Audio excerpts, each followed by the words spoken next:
Assalamualaikum warahmatullahi wabarakatuh. Adik-adik, bagaimana kabarnya hari ini? Tentunya alhamdulillah luar biasa, Allahu Akbar. Nah, kali ini Ibu Uli Rosyani akan melanjutkan materi kelas 3 mengenai menyayangi tumbuhan dan hewan yang telah diajarkan oleh Ibu Indri sebelumnya. Nah, kali ini Ibu akan mengajarkan tentang tema 2, subtema 1 dan pembelajaran ke 5. Nah, meskipun pembelajaran kita ini masih menggunakan daring, Ibu harap kalian harus tetap semangat karena ilmu itu harus kita cari, harus kita gali, dan ilmu juga akan menjadi bekal kita di masa yang akan datang, dan ilmu juga akan selalu ada pada diri kita sampai ke akhirat kelak. Nah, sebelum kita lanjutkan materi berikutnya, alangkah baiknya kita membaca basmalah terlebih dahulu agar ilmu yang kita dapatkan ini berfaedah dan mendapatkan ridho dari Allah. Bismillahirrahmanirrahim. Nah, tujuan Ibu mengajarkan pembelajaran pada hari ini yaitu agar kalian itu dapat mengetahui tokoh-tokoh yang terdapat dalam dongeng, bagaimana sih karakternya, dan agar kalian itu dapat menuliskan pengalaman tentang dongeng yang kalian tahu, lalu agar kalian itu dapat mengetahui arti dari bersikap baik kepada sesama manusia, dan yang terakhir agar kalian itu dapat mengetahui tentang sifat pertukaran pada penjumlahan.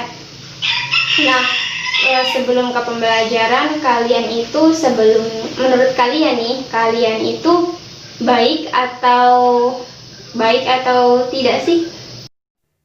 Bagaimana tadi pertanyaan Ibu?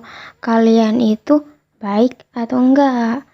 Nah, kalian itu tentunya baik-baik semua ya. Nah, sifat baik ini bisa termasuk juga karakter. Nah, karakter ini diartikan sebagai ciri, sifat, akhlak, ataupun kepribadian yang dimiliki oleh setiap orang. Karakter dari setiap orang itu pun pastilah berbeda-beda. Karakter ini dibentuk bisa dari lingkungan tempat tinggalnya, bisa dari keluarga, bisa dari sekolah, dan masyarakat sekitar. Karakter juga tentunya satu sama lain itu beda-beda. Contohnya saja, kalian dengan teman kalian, dan kalian itu kan memiliki sifat yang berbeda-beda kan. Sifatnya itu bisa baik, sifatnya itu bisa kurang baik, kan beda-beda. Tidak mungkin setiap orang itu memiliki karakter atau ciri yang sama.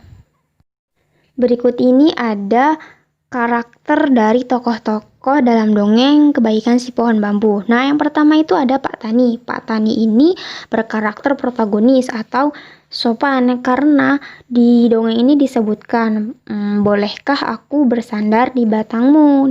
Nah, maksudnya di batangmu ini di batang pohon bambu. Jadi dia ini sebelum dia itu bersandar, dia meminta izin terlebih dahulu kepada pohon bambu untuk bersandar kepada batangnya. Nah, yang kedua itu ada pohon bambu itu sendiri. Nah, pohon bambu ini bersifat protagonis, berkarakter protagonis karena dia itu ramah dan baik hati. Dia rela memberikan batangnya kepada masyarakat yang membutuhkan batangnya. Nah, yang ketiga itu ada burung tekukur. Burung tekukur ini bersifat antagonis atau bisa dibilang itu penghasut. Nah, karena di cerita itu disebutkan bahwa burung tekukur ini menghasut pohon bambu agar pohon bambu ini tidak memberikan bambunya kepada masyarakat. Nah, yang terakhir itu ada pohon kelor. Pohon kelor ini bersifat protagonis. Nah, protagonisnya itu bijaksana karena pohon kelor ini memberikan nasihat-nasihat kepada pohon bambu bahwa burung tekukur ini hanya menghasutnya, dan pohon kelor juga menyadarkan pohon bambu kalau perbuatan yang dia lakukan itu tidak baik. Berikutnya itu ada materi tentang arti penting bersikap baik kepada sesama manusia. Nah, bersikap baik itu merupakan perbuatan yang amatlah terpuji. Orang yang berbuat baik akan selalu disenangi oleh orang lain, sehingga ia akan memiliki banyak teman ataupun kerabat. Nah, perbuatan baik itu tidak hanya diterapkan kepada sesama manusia saja, akan tetapi juga bisa kita terapkan kepada tumbuhan dan hewan. Contohnya itu seperti kita tidak menebang pohon sembarangan, kita harus merawat tumbuhan. Berikutnya kita akan mempelajari tentang sifat pertukaran pada penjumlahan. Nah, sifat pertukaran pada penjumlahan ini dapat disajikan dalam bentuk soal cerita. Soal cerita ini umumnya memiliki uraian yang agak panjang.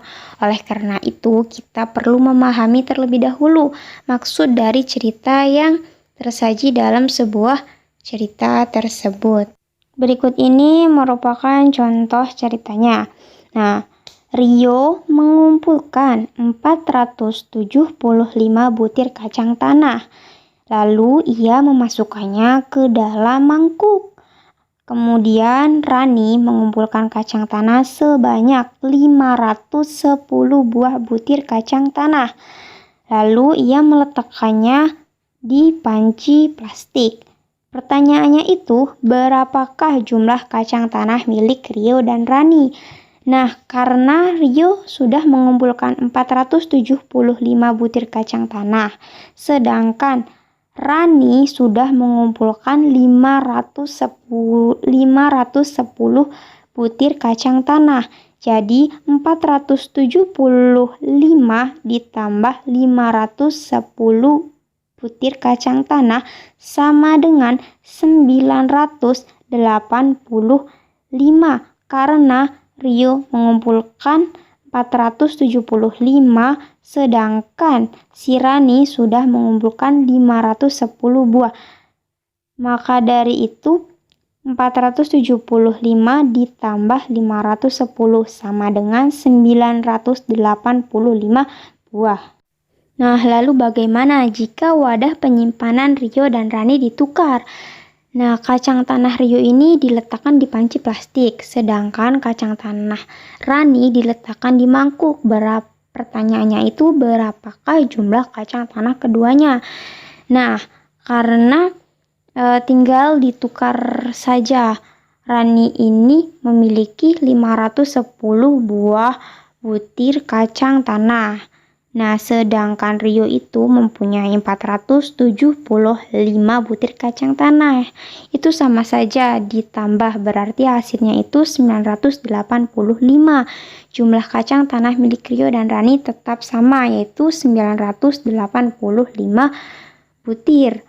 Jadi kesimpulan yang kita dapatkan dari materi yang kita pelajari tadi yaitu yang pertama, kita sudah mempelajari tentang karakter, bagaimana kita menentukan karakter dalam cerita dongeng. Nah, yang kedua, bagaimana arti penting berbuat baik pada sesama manusia. Dan yang ketiga, kita tadi sudah belajar tentang sifat pertukaran pada penjumlahan. Nah, setelah ini nanti ada soal-soal yang sudah Ibu berikan, nanti jangan lupa dikerjakan.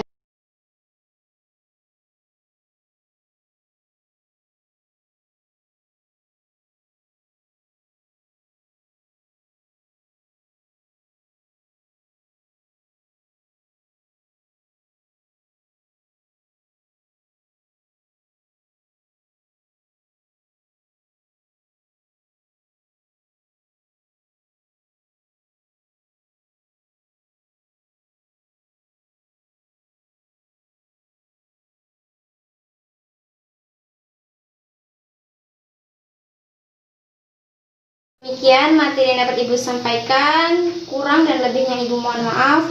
Wabillahi taufiq wal hidayah.